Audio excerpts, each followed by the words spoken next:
BA, BCom, BSc, MA, MCom करें विश्व की सबसे बड़ी यूनिवर्सिटी इग्नू से। सॉल्व असाइनमेंट्स और गाइड बुक्स प्राप्त करें। संपर्क करें Mahakal computers, DAV PG college के पास, पंच मंदिरा मोड़ से दाहिने, Siwan. RS James and jewellers, जहां आपके लिए हॉलमार्क जेवर एक से बढ़कर एक डिजाइनों में उपलब्ध हैं। वहीं लेनी हो गोल्ड, डायमंड या चांदी के जेवर तो आज ही चलें सिर्फ और सिर्फ RS जेम्स एंड ज्वेलर्स। सबसे विश्वसनीय shop, Lal palace, station road, Siwan. Mobile number 9572658649 और 7979869474।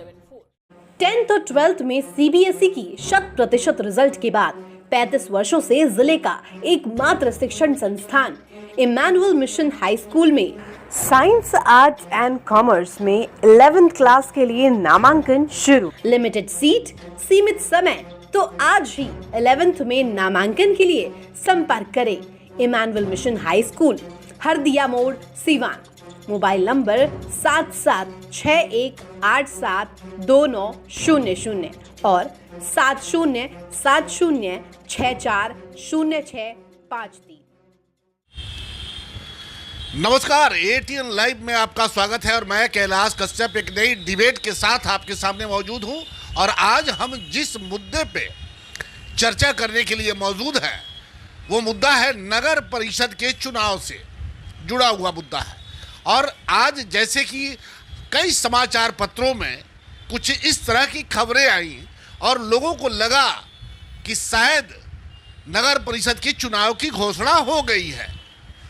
कई लोगों ने फोन खटखटाना शुरू कर दिया तो कई जो प्रत्याशी हैं उनके चेहरे पे हवाइयाँ उड़नी शुरू हो गई कि अब क्या होगा। तो ऐसे बहुत सारे और भी बहुत सारे सवाल हैं जिसको लेकर के सिवान नगर परिषद के एक जाना माना चेहरा और नगर परिषद में व्याप्त भ्रष्टाचार को लगातार अपने लेखनी से उजागर करने वाले इंतखाब अहमद हमारे साथ मौजूद हैं। आज हम उनसे ये चर्चा करेंगे कि अगर ये नगर परिषद का जो चुनाव है ये कब तक होने जा रहा है, इस साल होगा या आगे जाएगा, और अगर इस साल होता है तो कौन कौन से चेहरे, क्या नगर परिषद जो सिवान का जो नगर परिषद है जिस तरह से भ्रष्टाचार का एक अड्डा बना हुआ था, क्या वो भ्रष्टाचारी जो थोड़ा सा भी बिना झिझक सिवान नगर परिषद को लूटने का काम किया, एक बार फिर वो ये कह रहे हैं कि मैं एक बार फिर जनता की सेवा करना चाहता हूं, तो क्या ऐसे प्रत्याशियों को जनता चुनेगी? ऐसे बहुत सारे सवाल हैं जिनको लेकर के हम इंतखाब के सामने बैठे हुए हैं। तो पहला सवाल यही होगा इंतखाब जी कि आज जिस तरह से अखबारों में खबरें आई, लोग हेडलाइन पढ़ते हैं और उनको लगा कि शायद तिथि की घोषणा हो गई अक्टूबर महीने में। क्या लगता है ये क्या मामला, पूरा मामला क्या? देखिए, जो अखबार में आज डेट आई है 10 और 20, इस पत्र को हमने देखा है। इस पत्र जो सरकार ने भेजा है DM हर प्रत्येक जिला के DM को भेजा है, इसमें दिया है कि आप तैयारी कर लीजिए। जैसे EVM की तैयारी, EVM की टेस्टिंग, EVM की तैयारी, जो स्टाफ जो जितने लोग हैं जो इलेक्शन में ड्यूटी करेंगे, पोलिंग पार्टी है, जो सेक्टर मजिस्ट्रेट है, उनकी ट्रेनिंग तैयारी, मत पत्र का मान लो बनता है, उसके साथ जो EVM पर जो ये रंग लगेगा तो 3 कलर उन्होंने दिया है, एक येलो, एक स्काई ब्लू, एक वाइट। ये 3 कलर जो होगा, हमें लगता है कि शायद एक नगर परिषद के जो वार्ड प्रत्याशी होंगे उनके लिए, एक अध्यक्ष के लिए, एक उपाध्यक्ष के लिए। जी, ये कलर EVM पर लगा होगा, इससे पहचान में आएगा कि ये वार्ड कमीशन वाला EVM है, या अध्यक्ष का, ये उपाध्यक्ष का है। इन सब चीज़ों का विस्तृत चिट्ठी उन्होंने भेजा है कि 10 तक सबको तैयार कर लेना है। जितने भी व्यवस्था है चुनाव से संबंधित 10 तारीख तक सबको कंप्लीट करना है। इसी 10 और 20 को जो दिया है 2 फेज में चुनाव होगा। इससे तो स्पष्ट हो गया पूरे बिहार में 248 नगर परिषद में 2 फेज में चुनाव होगा। 2 फेज में चुनाव होगा। इसी चुनाव जो टेंटेटिव डेट दिया उन्होंने, इसी को लोगों ने समझ लिया है कि ये डेट आ गया चुनाव का, जब ये डेट अभी नहीं है।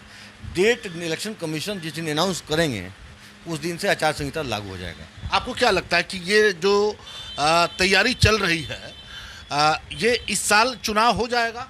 नहीं, चुनाव तो इस साल हो जाना है, निश्चित चुनाव इस साल हो जाएगा। 22 में चुनाव कर लेना है, इनको करेंगे, संभावना ज़्यादातर यही कर लेंगे। लेकिन थोड़ा सा अफसोस है कि ये दशहरा, दिवाली, छठ एक लगातार ये पूरा सारा फेस्टिवल एकदम लगातार पड़ा हुआ है। या तो क्या त्योहारों के बीच में होगा या सारे, जैसे छठ बिहार का सबसे बड़ा त्योहार है, तो इस सबको बिता करके भी हो सकता है, तो क्या होगा? देखिए, हम तो ये चाहेंगे, मतलब या तो कराना हो तो अक्टूबर से पहले सितंबर में करा ले चुनाव, तैयारी हो जाए। तो ये संभव है कि सितंबर में चुनाव हो जाए? अभी संभव तो अब तो नहीं, जिस हिसाब से तैयारी करना नहीं है, तो इसको नवंबर में लेके जाए आदमी चुनाव। इसलिए सबको फ्री होकर पर्व त्यौहार मना ले, मनाने के बाद आदमी चुनाव में आए। मौसम भी ठीक रहेगा, सब लोग माइंड मेंटली फिट भी रहेगा कि हम पर्व त्यौहार से फ्री हो गए। आज सब लोग उसके बाद फ्री हो जाएगा तो चुनाव में मजा आएगा।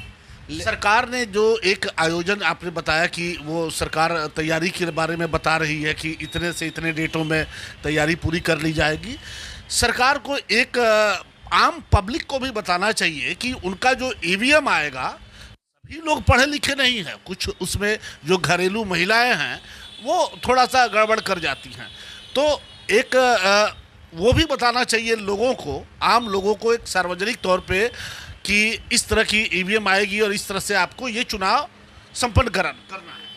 देखिए, ईवीएम जो दे रहा, पिछले बार भी ईवीएम से चुनाव हुआ है, सेम वो चुनाव हुआ है।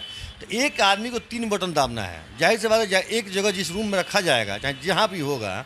अगर आप चर्म रोग, गुप्त रोग या यौन रोग से परेशान हैं और बार बार डॉक्टर बदलने के बाद भी इस बीमारी से छुटकारा नहीं हो पा रहा है, तो समुचित व अस्थायी इलाज के लिए डॉक्टर सृष्टि सिन्हा से मिलिए, जो सिवान जिले की एकमात्र प्रसिद्ध महिला चर्म रोग, गुप्त रोग एवं यौन रोग चिकित्सक है। यहाँ आंखों के नीचे कालापन एवं सूजन, कुष्ठ रोग, बाल गिरना, सफेद दाग, पिंपल्स, दाग धब्बे, लेजर सेवा, अनचाहे बाल एवं तिल निकालने, गालों के गड्ढे भरना, छाल रोग एवं अन्य चर्म रोग, गुप्त रोग व यौन रोग का इलाज किया जाता है। हमारा पता है डॉक्टर ए.के. सिन्हा के समीप फतेहपुर दुर्गा मंदिर, hospital road, Siwan. Mobile number है 8406890365। अस्सलाम वालेकुम रहमतुल्लाहि व बरकातुहू। बिहार के शहर सीवान में शाहीन ग्रुप ऑफ इंस्टीट्यूशन की ब्रांच का आगाज़ अमल में आ चुका है और अब सीवान में शाहीन बीदर का डिसिप्लिन, कल्चर, सिस्टम, पैटर्न वहाँ पर स्टूडेंट्स के लिए मिलेगा। सीवान और उसके आतराफ़ के पेरेंट्स इससे भरपूर मुस्तफ़ीद हो सकते हैं। शाहीन का सिस्टम चलेगा, शाहीन का पैटर्न रहेगा, यहीं किसी गाइडेंस रहेगी, यहाँ एक्टिविटीज़, मॉक टेस्ट वगैरह मुकम्मल शाहीन बीदर की निगरानी में वहाँ होगा। और सीवान में 9 से 12 तक के बच्चों के लिए, बॉयज़ और गर्ल्स के लिए अलहदा अखामती इंतज़ामात के साथ शुरुआत की गई हैं। मैं तमाम पेरेंट्स से ख्वाहिश करता हूँ कि इसका भरपूर। एम्स नई दिल्ली व सफदरजंग नई दिल्ली के सीनियर डॉक्टर अब आपके शहर सिवान में। डॉक्टर उमेश, नवजात एवं शिशु रोग विशेषज्ञ, चिकित्सा पदाधिकारी, सदर हॉस्पिटल सिवान। डॉक्टर उमेश जो आपके बच्चों का कर रहे कुशल व बेहतरीन इलाज। सुशीला देवी हॉस्पिटल, डॉक्टर उर्मिला अखौरी के सामने, hospital road Siwan. Mobile number 9199720654 और 7250722154। पेट, छाती, मधुमेह एवं हृदय रोग से हैं परेशान तो शांति हॉस्पिटल के फिजिशियन डॉक्टर बी कुमार करेंगे समाधान। 24 घंटे इमरजेंसी सेवा उपलब्ध। याद रखें, doctor B Kumar, Shanti hospital, Barharia stand के 100 मीटर उत्तर, Chakia road, Yaduvanshi Nagar, Siwan. Mobile number 8757309680 और 9162673618। Pathibhara RGD memorial hospital, Khurmabad, Siwan, जहां general physician doctor Sanjay Kumar Singh, dental physician and surgeon doctor Anil Kumar Singh एवं डॉक्टर सूर्यदेव प्रसाद द्वारा किया जाता है मरीजों का बेहतर इलाज। 24 घंटा इमरजेंसी सेवा उपलब्ध। Doctor S D. Prasad, DHMS, BU, FPT, Muzaffarpur, homeopathic द्वारा 40 साल से अधिक असाध्य रोगों के इलाज का अनुभव। मरीज देखने का समय प्रत्येक माह 1 तारीख से सिर्फ 10 तारीख तक। समय सुबह 10 बजे से शाम 3 बजे तक। बेहतर से बेहतर इलाज के लिए पहुँचे Pathibhara RGD memorial hospital, Khurmabad, Siwan. संपर्क करें 9801503892 और 9955011236। तो 3 कलर में ईवीएम को कर रहा है वो, कि आप जब जाइए तो 3 कलर में दाबिए। हम प्रत्याशियों का काम है समझाना, और हम अध्यक्ष पर लड़ते हैं, हमको समझाना काम है कि हमारा भाई येलो होगा तो अध्यक्ष के लिए ईवीएम है, उस पर आप जाकर सीरियल में इतना दाबना है, ये समझाने की बात है। तो ये हमको ज़्यादा नहीं लग रही थी। जब पंचायत चुनाव देखे होंगे तो वहाँ 6-6 बैलेट पेपर मिलता था, तो उसको भी लोग आसानी से कर ही लिया।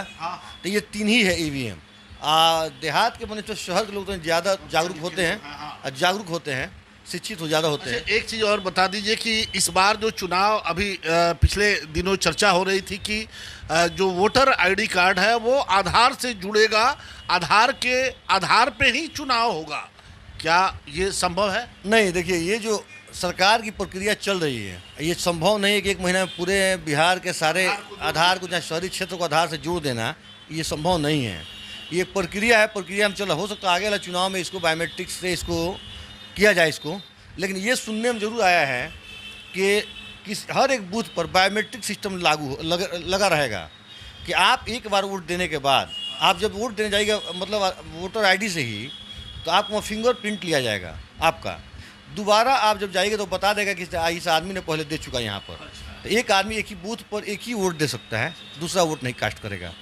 इस वजह से ये है। आज जिस दिन आधार से लिंकअप हो जाएगा तो कहीं भी वोट डालेगा तो एक ही वोट रहेगा। क्योंकि कई लोग जो वोटर आईडी कार्ड है वो कई जगह का बना हुआ है, लोगों ने बनवा के रखा हुआ है। कुछ पार्षद भी आपके वो भी अपना राजनीतिक वो भी बनवा के रखे हुए हैं, लेकिन अब ये बायोमेट्रिक सिस्टम जो लागू है ये बहुत रोकेगा उस चुनाव बहुत हद तक, जिसको फर्जी मतदाता बोलते हैं। जैसे मान लीजिए आपका वार्ड 30 नंबर है, सामने आपका वार्ड 31 नंबर है, तो लोग करता क्या है कि 30 नंबर में ही 31 वाले लोग को जोड़ दिया 30 में भी, और 30 वाले को जोड़ दिया 31 में भी। आहाना हॉस्पिटल, डॉक्टर दिनेश कुमार सिंह, नवजात एवं शिशु रोग विशेषज्ञ, 24 घंटे इमरजेंसी सेवा उपलब्ध, OPD, NICU, general ward and single room, सभी प्रकार के टीकाकरण, CPAP, central oxygen supply system, radiant warmer, LED, phototherapy, monitor, infusion pump की सुविधा उपलब्ध। Aahana hospital, doctor Dinesh Kumar Singh, surgeon lane, Sai अस्पताल के सटे, पकड़ी मोड़, सिवान। सबसे बेहतर, सबसे सस्ता, फुली डेकोरेशंस के साथ hotel select, marriage hall, fully air condition hotel, parking facility, 24 घंटे बिजली की व्यवस्था। करनी हो शादी विवाह, मीटिंग, कॉन्फ्रेंस या अन्य किसी भी अवसरों पर बुकिंग तो आज ही चले। Hotel select, marriage hall, Siswan ढाला, सिवान। Contact number 8797327330, 9801070786। भारत सरकार NCVT द्वारा मान्यता प्राप्त पलक बुद्धा ITI। अगर आप 10वीं पास है तो इलेक्ट्रिशियन फिटर ट्रेड में 2 वर्ष की अवधि के कोर्स आसानी से कर सकते हैं। WiFi, computer classes, spoken classes, छात्रवृत्ति, gym, library, canteen, bag, dress एवं स्पोर्ट्स की सुविधा के साथ आज ही नामांकन ले। पलक बुद्धा ITI, पपौर मोड़, Tarwara road, Siwan. Proprietor Munna Tiwari. Contact number 9955982888, 9931432822। Website www.palakbuddhaiti.com। Vigyananand Kendra Vidyalaya Chanaur, Shyampur, Siwan. CBSE द्वारा 12th तक 2008 में मान्यता प्राप्त विद्यालय। NCC training, smart classes, swimming pool, dining hall, shooting range, teachers training program, basketball court, sports activity. आज ही नामांकन कराएं। विज्ञानानंद केंद्र विद्यालय चनौर, श्यामपुर, सिवान। Mobile number 9006999444, 8271999666। उधर देकर आया फिर यहाँ दे दिया, वो अब नहीं हो। अब ये संभावना, ये जब जिस दिन आधार से लिंकअप कर जाएगा तो निश्चित तौर पर हर आदमी का 2-3 जगह जहाँ वोट है वो नाम कट जाएगा, ऑटोमेटिक कट जाएगा, एक ही जगह रहेगा वो। लेकिन ये बायोमेट्रिक सिस्टम से ये बहुत बड़ा ये काम होगा।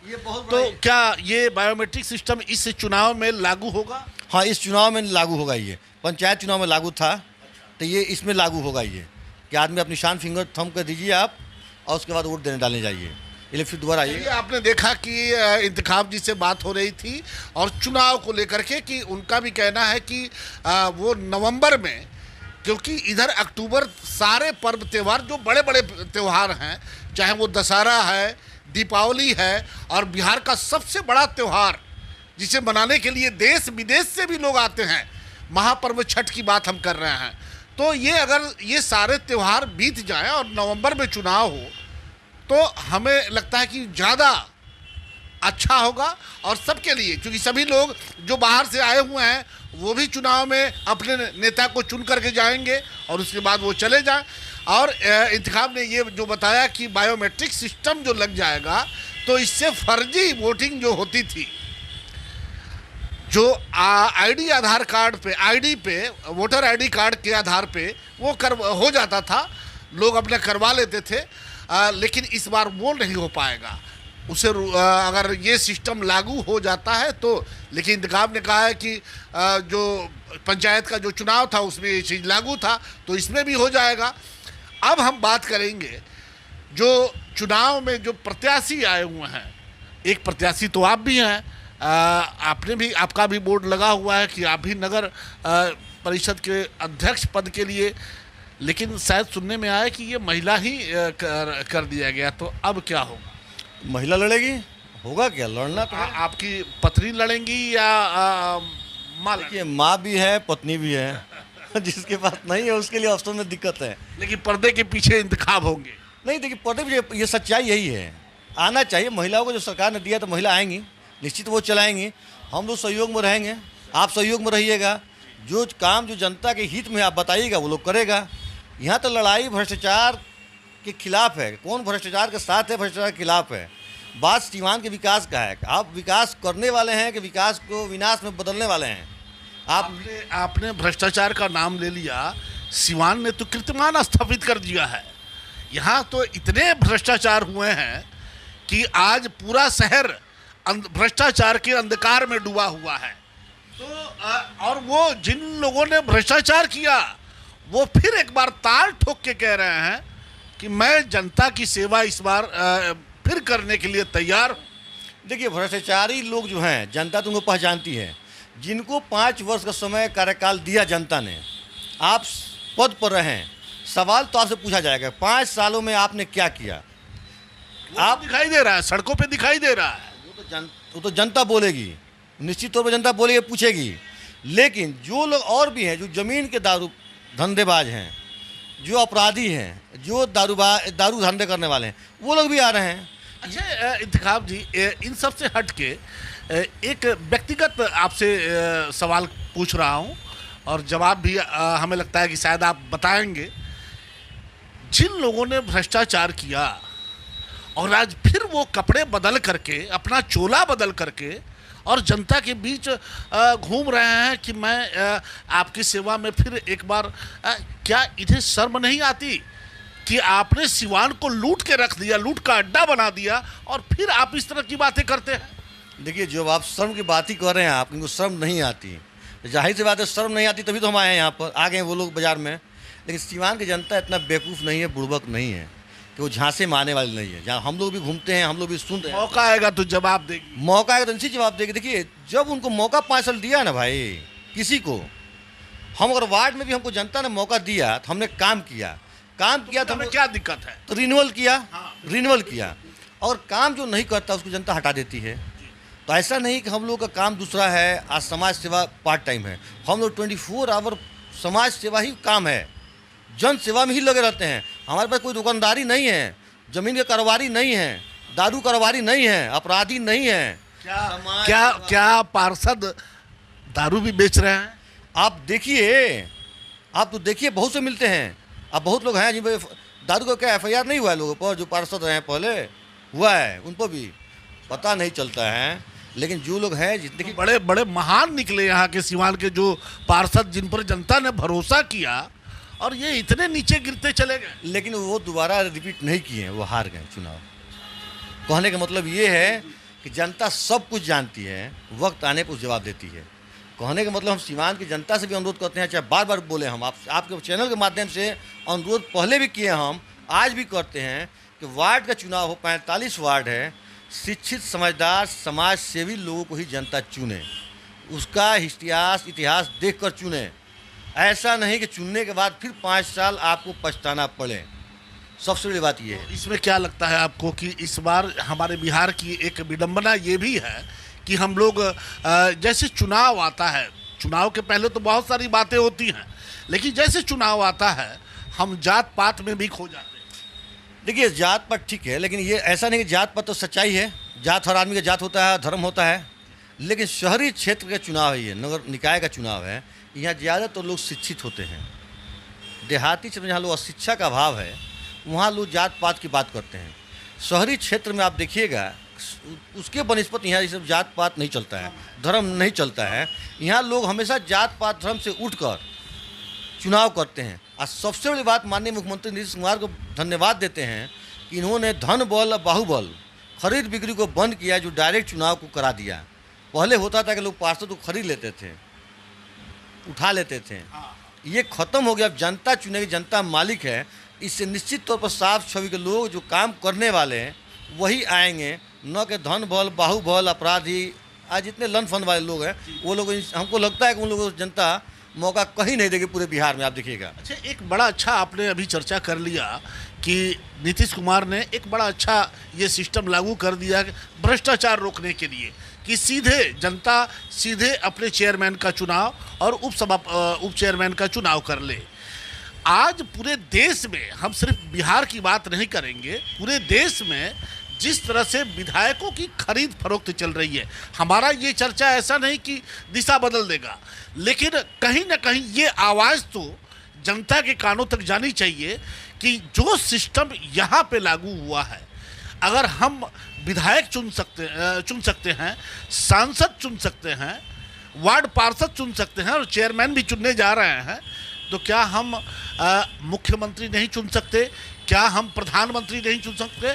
क्या ये जो नियम जो लागू हुआ है छोटे स्तर पे, क्या अब वो स्थिति आ गई है कि अब इसे विधायिका में भी और ऊपर संसदीय कार्यप्रणाली में भी ये लागू होनी चाहिए? देखिए ये बहुत अच्छी सोच है। ये जो नीचे ग्राम मतलब नीचे लेवल पर जो इसको लागू किया गया है, ये सोच तो वाकई में बहुत बढ़िया है। अगर हम मान लो चुनाव बिहार के मुख्यमंत्री का करें, विधायक का चुनाव करते हैं जब 243 का, मुख्यमंत्री का डायरेक्ट चुनाव हो, उसका भी हो, जनता चुने, ताकि ये खरीद फरोख्त वाला जो अभी बीच बीच में आ जाता है, 2 साल 1.5 साल 3 साल पे सत्ता बदल जाती है पैसों के आधार पे, तो ये कम से कम भ्रष्टाचार तो बंद हो जाए। ये हॉर्स ट्रेडिंग एकदम बंद हो जाएगा निश्चित तौर पर। इसको देखिए, बिहार सरकार के ऊपर कानून बनाने का रिकमेंड ये करेंगे, केंद्र कानून बनाएगा इसको। एक प्रयोग हो रहा है ये देखिए, हम लोगों को जो प्रयोग हुआ है ये डायरेक्ट करने का, और भी स्टेट में 2-3 स्टेट में है, ये लागू हो चुका है डायरेक्ट हुआ। लेकिन उम्मीद है कि जिस तरह धीरे धीरे देश में बढ़ेगा नगर निकाय में डायरेक्ट चुनाव, हो सकता है कल आने वाले पंचायत में प्रखंड प्रमुख का, वो सब जनता ही चुने, जिला परिषद अध्यक्ष का चुनाव, ये सब डायरेक्ट जब जनता चुनने लगेगी तो निश्चित तौर पर एक सामाजिक आंदोलन एक रूप लेगा, जन आंदोलन का रूप लेगा, भ्रष्टाचार समाप्त होगा। भ्रष्टाचार समाप्त के अलावा MP का चुनाव, मतलब इसका मुख्यमंत्री का चुनाव भी डायरेक्ट होने लगेगा, प्रधानमंत्री का भी चुनाव डायरेक्ट हो, ये अच्छा चीज़ है। अविश्वास का डर कम रहेगा, खरीद बिक्री का डर कम रहेगा, हॉर्स ट्रेडिंग का डर होगा ही नहीं, वो तो होगा ही नहीं। जो बनेगा 5 साल, 5 साल के लिए अपने प्रधानमंत्री को चुन लिए, हम 5 साल के लिए अपने मुख्यमंत्री को चुन लिए, अब इसमें कहीं हॉर्स ट्रेडिंग होने वाली। सबसे बड़ा दिक्कत ये होता था इसमें कि मतलब कि हम बहुमत जुटाने में हमारा पूरा समय खत्म हो जाता था, पार्षदों को मनाने में, मिलाने में, समझाने में, विकास काम नहीं, इससे जनता का काम प्रभावित होता था।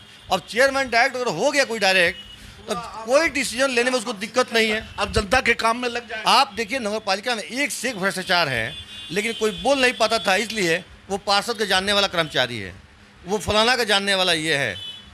जब आप डायरेक्ट रहिएगा तो हमको क्या मतलब है पार्षद कौन है क्या है? सच्चाई ये है, पार्षद काम करे, ईमानदारी से करे काम, विकास के सपोर्ट ले, सहयोग ले, करे। जो कर्मचारी गलत करता है, आपका होल्डिंग टैक्स मालूम हुआ कि आपका आधे कट्ठे में मकान है, आपका टैक्स जो उसका 1 कट्ठा का मकान है उसका बराबर है आपका, तो उसका क्यों भाई 1 कट्ठा वाला क्यों ज़्यादा लगेगा, कम लगेगा, आधा कट्ठा वाला ज़्यादा क्यों लगेगा? कोई पूछने वाला नहीं था इसमें। तो इसमें पूछ होगा, हम लोग ऐसा आदमी आएगा तो निश्चित सबको रिशफलिंग कर देंगे, दोबारा सर्वे कराया जाएगा मकान का टैक्स, दोबारा से होल्ड, इस सबका जांच किया जाएगा कौन कितने लायक है। जो सरकार का नियम है, नियम के अनुसार बने, नियम के अनुसार लगे टैक्स, ये मनमाना नहीं चलेगा। आज जो टैक्स लग रहा है, क्या ये भी भ्रष्टाचार का शिकार है? सबसे बड़ा घोटाला इसमें है, हम बताएंगे आपको इसके बारे में, हम तो पूरा इसके बारे में जानते हैं, लेकिन नहीं आदमी बोल रहा है अभी, जब तक नहीं ये आने दीजिए हम बोल रहे हैं आपसे कि नया इसका टैक्सेशन जो होगा, नया टैक्सेशन इसका किया जाएगा। फिर हर 5 साल पर सरकार का ये है करने का, हर 5 साल पर। मान लें आप पहले 2 मंजिल मकान था, अब इस बार 3 मंजिल हो गया, तो टैक्स आपका 3 मंजिल लगना चाहिए। तो लेकिन यहाँ हमारे यहाँ 2014 में हुआ था टैक्सेशन ये, तो 19 में होना चाहिए था, 3 साल एक्स्ट्रा जा रहा है ये। अब जितना मकान पहले 21,000 होल्डिंग था, अब 27,000 होल्डिंग हो गया। जिसका पहले मार्केट, मान लो कि कहीं मार्केट कम्प्लेक्स है, 25 तो दुकान था, आज उसके ऊपर बन गया 25 और 50 हो गया, लेकिन टैक्स उतना लग रहा है 25 का। आज भी ऊपर का पैसा बाबू लोग खा रहे हैं, कर्मचारी लोग खा रहा है। वो तो जाता है डरवा का, उससे पैसा ले लेता है। और स्वीपर अभी हड़ताल की धमकी दे चुके हैं कि हड़ताल होगा, उनका शायद तनख्वाह या क्या लफड़ा है, क्या पता, आपको जानकारी होगा? स्वीपर स्ट्राइक पर है, ये हैं कि इनको परमानेंट की मांग की है ये सरकार से। जो एनजीओ काम करता है यहाँ पर, इनका मांग है कि एनजीओ को हटा दिया जाए, इनसे कराया जाए। ये बिचौलिए की क्या? देखिए बात तो सही है। पहले जो स्टाफ हमारे नगर परिषद में काम करते थे परमानेंट, सरकार उनको आज के डेट में 28,000 रुपये कम से कम मिनिमम तनख्वाह देगी। लेकिन सरकार की पॉलिसी आई इसमें कि 14 से सारे परमानेंट बहाली को बंद कर दिया गया। सरकार चाहती है कॉन्ट्रैक्ट पर ही आदमी रख के काम कराएं, कि कॉन्ट्रैक्ट पर आदमी 10,000 मिल जाता है, तो परमानेंट क्यों दें? इसमें दिक्कत किसको है?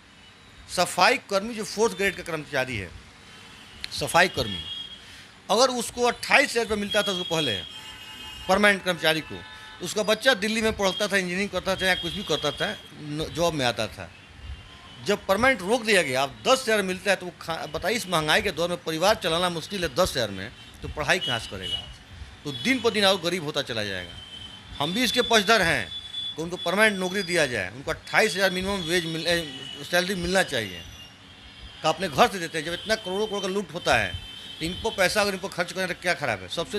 सबसे गंदा काम वो करते हैं बेचारे, और उनको सबसे कम सैलरी दिया जाता है। ये दुर्भाग्यपूर्ण है, ये बात है, इसको बढ़ाना चाहिए इनका। उनके अगर प्राइवेट से ही करना है, ठीक है, आप प्राइवेट से कीजिए, लेकिन उनकी सैलरी तो आप बढ़ा सकते हैं ना, वो तो कर दीजिए। लेकिन नगर परिषद के हाथ बंधे हुए हैं इसमें, इसलिए कि इसका बढ़ाने का जो है श्रम विभाग से, पटना से होता है, कैबिनेट लेवल से इसका। तो ये जो हड़ताल अभी चल रहा है, ये सिर्फ सिवान का नहीं, पूरे बिहार का है। पूरे बिहार के नगरपालिका स्ट्राइक पर गए हैं लोग, अपना ये मांग रखे हुए हैं। उम्मीद है कि 2-3 दिन के अंदर वो लोग, मान जाहिर सी बात है, जो लोग मांग किए हुए हैं सब लोग सरकार में है, तो इससे सेटलमेंट होगा, 2-3 दिन में स्ट्राइक टूट जाएगा, उम्मीद है ये है। चलिए, आपने देखा कि हम नगर परिषद के चुनाव की जो डुगडुगी बच चुकी है, उसको लेकर के हम यहाँ पे इंतखाब के साथ बैठे हुए हैं, और इंतखाब से कई अहम जानकारियाँ भी मिली कि इस बार जो चुनाव होने वाला है वो किस तरह से होगा, कैसे होगा, और किस तरह से फर्जी वोटरों को रोका जाएगा।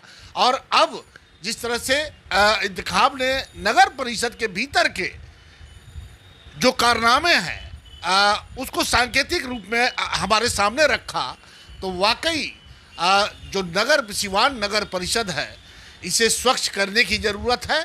और ये स्वच्छ तभी होगा जब जो भ्रष्टाचार में लिप्त जो पार्षद हैं, जिन्होंने सिवान को लूटने का काम किया, आने वाले चुनाव में जनता उन्हें आईना दिखाए और उन्हें वापस उनके घर भेजे, और अच्छे पढ़े लिखे, अच्छे जो सबको लेकर के चले, ऐसे प्रत्याशियों को चुने, ताकि हमारा सिवान जो पिछले कई सालों से अंधेरे में डूबा हुआ है, बिजली 24 घंटा में हमें 20 घंटा उपलब्ध होती है, लेकिन हमारा ये दुर्भाग्य है कि हमारा सिवान का मुख्य सड़क अंधेरों में डूबा हुआ, और ये अंधेरा भ्रष्टाचारियों की देन है। इसलिए ऐसे लोगों को इस बार चुनाव में जरूर सबक सिखाइए।